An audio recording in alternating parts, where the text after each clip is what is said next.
Hello friends, कैसे हैं आप सब। माई सेल्फ इंजमाम हसन खान और आपका स्वागत है इंजमाम एकेडमी में। और आज का हमारा टॉपिक है रिलेशन एंड फंक्शन।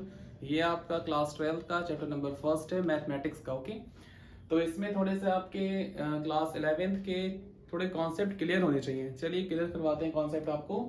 तो पहला कॉन्सेप्ट है हमारा सेट। सेट क्या होता है? Well defined collection of object. किसी भी ऑब्जेक्ट का एक कलेक्शन को आप लोग सेट बोलते हैं। जैसे कि एग्जाम्पल लिया गया है a इज इक्वल्स टू 1,2 और b इज इक्वल्स टू लिया गया है 3,4। तो यहाँ पे आप देखेंगे a क्रॉस b इसका कार्टेशियन प्रोडक्ट। ये कार्टेशियन प्रोडक्ट क्या होता है? ये आप लोगों ने सीखा था क्लास 11th में और बेसिक स्टडी आपने करी क्लास 7th 8th 9th में। क्रॉस मल्टी कैसे क्रॉस प्रोडक्ट करते हैं इसका, 1 की 2 3 से करते हैं, फिर 1 की 4 से, और फिर 2 की 3 से और 2 की 4 से। इस तरीके से नंबर आपके आते हैं। और इसके बाद में concept of domain, codomain, range. ये क्या होता है आपका कॉन्सेप्ट? थोड़े सीख लीजिए। क्लास 11th में आपने सीखे होंगे, उम्मीद है 12th में भी सीखिए। तो ए बी सी डी क्या है? सेट ए के एलिमेंट्स हैं और 1 2 3 4 सेट बी के एलिमेंट्स हैं। तो डोमेन किसे बोलते हैं? सेट ए के सारे एलिमेंट को डोमेन कहा जाता है और दूसरे वाले सेट के एलिमेंट्स को कोडोमेन कहा जाता है। रेंज किसे कहा जाता है? जिसका रिलेशन एक दूसरे के साथ हो उसे क्या कहा जाता है? रेंज कहा जाता है। ओके, अब बात करते हैं what we study in this chapter. इस चैप्टर में आपको किस चीज की स्टडी करनी है? तो पहला टॉपिक है types of relation and function. कितने टाइप्स के रिलेशन होते हैं और फंक्शंस होते हैं पढ़ेंगे हम लोग। और उसके बाद में composition of function. Composition of function means क्या होता है? अभी आप आगे पढ़ोगे एक्सरसाइज में गॉफ और फॉग, ये पढ़ोगे आप, इसमें सिखाया जाएगा। इनवर्टेबल फंक्शंस, बाइनरी ऑपरेशन, ये सब भी आपको चैप्टर में पढ़ाया जाएगा। उसके बाद थोड़ा सा टॉपिक आता है inverse on a relation. Inverse relation मतलब क्या होता है? जैसे कि अगर आर इनवर्स आपको निकालना है तो उसके लिए कंडीशन होती है, अगर b a है तो उसका a b belongs to r। a और b दोनों क्या होने चाहिए? r में बिलोंग करने चाहिए, उसके अपोजिट नंबर्स। जैसे कि समझ में आपके नहीं आया होगा, पूरी उम्मीद है हमको, इसलिए एग्जाम्पल से इस चीज को समझा जाएगा।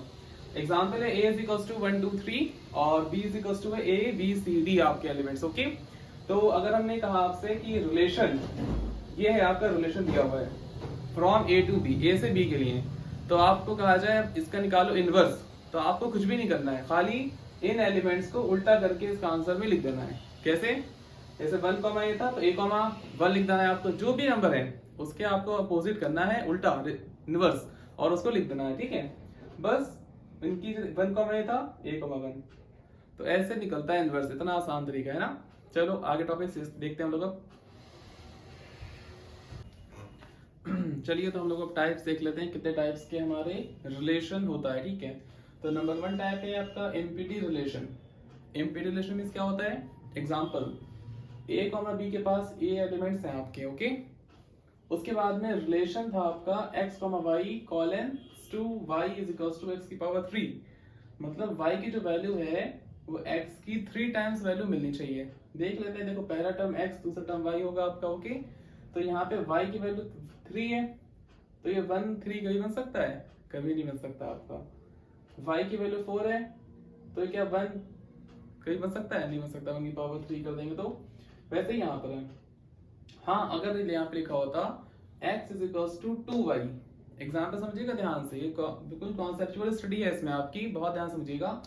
अगर यहाँ लिखा होता x इक्वल्स टू 2y तो ये आपका सही हो जाता है। x की वैल्यू 2 है, y की वैल्यू 4 है, तो जब y की वैल्यू में 2 से मल्टीपल कर दी जाएगी, अगर हम देख के बताएं आपको एग्जाम्पल के साथ। ओके, तो देखिए ध्यान से, जैसे कि अगर यहाँ कंडीशन दे रखी होती r is equals to x y colons to y is equals to 2x, अब क्लियर हो जाएगा। ओके, तो x की वैल्यू 2 है यहाँ पर आपकी, y की वैल्यू कितनी है? 4 है। अगर हम इस रिलेशन की बात करते हैं तो क्या रिलेशन है? y is equals to 2x, तो y की वैल्यू कितनी है यहाँ पर? 4 है आपकी, और 2 को हम ऐसे लिखेंगे, और x की वैल्यू कितने रखेंगे? 2, तो 4 is equals to 4। This is satisfied condition. Okay, तो ये आपको मिल जाता। समझ में आई बात? फिर समझाते एक बार और, ध्यान समझिएगा। अगर ये हमारा ये रिलेशन की जगह कुछ और रिलेशन दिया होता, ये रिलेशन दिया होता आपको, तो आपका ये सेटिस्फाइड हो जाता है। लेकिन ये हमें समझाना है आपको एमपीटी रिलेशन किसे बोलते हैं। एमपीटी मतलब खाली, कुछ नहीं। तो देखिए यहाँ पे x की पावर 3, तो यहाँ कहीं भी आपको ये चीज देखने को नहीं मिली, पावर 3 मतलब यहाँ पे अगर y की वैल्यू 1 है तो उसमें 1 होती, या अगर इसकी वैल्यू 2 है y की, अगर y की वैल्यू 2 पुट कर रहे हो तो x की वैल्यू होनी चाहिए 8, मतलब 8,2, यहाँ पे लिखा है 8,2। एक और एग्जांपल, अगर यहाँ लिखा होता आपका 3, y इज इक्वल्स टू 3 अगर हम लिखे यहाँ पर, तो हमारी x की वैल्यू कितनी होनी चाहिए, x की पावर 3, मतलब समझिएगा ध्यान, बहुत ही कॉन्सेप्चुअल स्टडी आपकी वाली। एक और एग्जांपल, अगर यहाँ y की वैल्यू पुट कर रहे हैं, एग्जांपल y की वैल्यू पुट करते हैं अगर हम 2, क्या पुट कर रहे हैं 2, तो x की वैल्यू 3 होगी, मतलब x की वैल्यू मतलब दोनों बराबर होने चाहिए। तो जब 2 की पावर 3 करेंगे यहाँ पर आप लोग 2 की पावर 3, तो आ जाएगा 8। क्या 8,2 कहीं दिख रहा है यहाँ पर आपको, नहीं दिखेगा ना। अगर यहाँ पुट कर लोगे 3, तो देखिए एक और एग्जांपल, अगर हम y की जगह 3 पुट कर लेते हैं तो x की वैल्यू कितनी आनी चाहिए, 3 की पावर 3, मतलब 27। तो ये सब चीजें आपको यहाँ पर देखने को नहीं मिल रही है, मतलब x की वैल्यू 27, मतलब यहाँ पॉइंट होना चाहिए था 27,3, वो यहाँ पॉइंट नहीं है आपका। तो दिस इज एम्प्टी सेट इसको बोलते हैं। उम्मीद है आपको समझ में आई होगी, अगर ना आई हो तो एक बार फिर से वीडियो को देख लीजिएगा दोबारा से स्टार्टिंग से, ओके। फिर बात करते हैं यूनिवर्सल रिलेशन नंबर 2। क्या है यूनिवर्सल, मतलब पूरा रिलेशन, मतलब पूरे का पूरा सेट यही वाला आपका यहाँ पर आ जाएगा। This is clear. अब इसके आपके 3 पार्ट्स होते हैं। फर्स्ट पार्ट होता है आपका रिफ्लेक्सिव रिलेशन।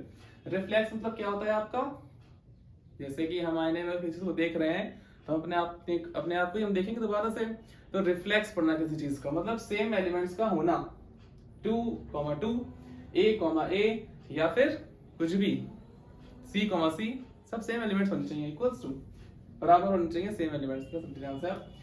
नंबर 2 है आपका symmetric relation. Symmetric relation means क्या होता है, अगर 1,2 है तो 2,1 आपका होना चाहिए, अगर a, b है तो b, a होना चाहिए था, अगर c, d है तो d, c होना चाहिए था। एक्सरसाइज जब हम लोग पढ़ेंगे इसकी 1.1 में, तो यही आपको सीखना है इसमें, ओके। थर्ड फिर आपका आता है ट्रांसिटिव रिलेशन। ट्रांसिटिव रिलेशन से बोलते हैं आप, जैसे कि 1,2 R में बिलोंग कर रहा है, रिलेशन में बिलोंग कर रहा है, और 2,3 भी रिलेशन में बिलोंग कर रहा है R में। तो जब 1,2 है, मतलब जहां पे गिनती खत्म हो रही है, जहां पे नंबर हमारा खत्म हो रहा है और वहीं से स्टार्ट हो रहा है, तो वो फर्स्ट एंड थर्ड नंबर भी आपके क्या होते हैं, बिलोंग करेंगे आपके, इसे बोलते हैं ट्रांसिटिव रिलेशन, ठीक है। अगर मान लीजिए यहाँ पे होता a, b, यहाँ होता b, c, तो a, c जो है दोनों इसमें होते हैं। एक और एग्जांपल लेके बताते हैं आपको। तो अगर एग्जांपल एक और लेते हैं, example number 2, this is example number first. जैसे होता है यहाँ पर a, b belongs to R, और क्या होता b, c belongs to R। तो जब AB belongs to R है, BC belongs to R है, ये भी B, तो A और C भी आपकी बिलोंग करने चाहिए थे R में, ओके। लेकिन अगर यहाँ पे होता A, B और यहाँ होता C, D, तो ये भी आपको कुछ नहीं मिलता। This is not a transitive relation, okay. And then last equivalence relation किसे बोलते हैं आपका, जिसमें रिफ्लेक्सिव भी आए इसके अंदर, सिमेट्रिक भी आए और ट्रांजिटिव है, तीनों कंडीशंस जिसमें सेटिस्फाइड कर जाएं उसे हम बोलेंगे इक्विवेलेंस रिलेशन, ओके। उम्मीद है आपको समझ में आई होगी ये वीडियो, और हम लोग अब बात करेंगे एक्सरसाइज की, ओके। तो अगर वीडियो आपको अच्छी लगी हो तो इसको लाइक, शेयर एंड कमेंट और कर दें, ठीक है। Thank you.